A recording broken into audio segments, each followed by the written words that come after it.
সেই সরকার যে bill pass করেছে, এই বিলটা হলো ওয়াকফ বিল। জানেন তো সবাই, খুব উত্তেজনা পৃথিবীতে, কিন্তু চিন্তার কারণ নাই। আল্লাহ পাকের সেনা আলাদা তৈরি করে রেখেছেন। আপনি কাকে ভালো বলবেন?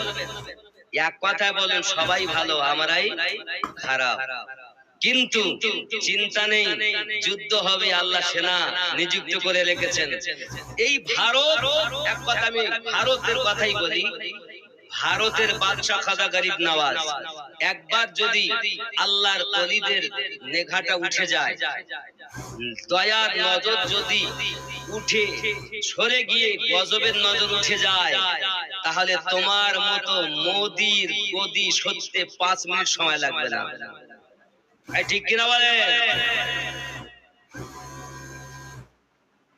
আর হবি জিন্দেগিতে আল্লাহ সহ্য করবে না, আল্লাহর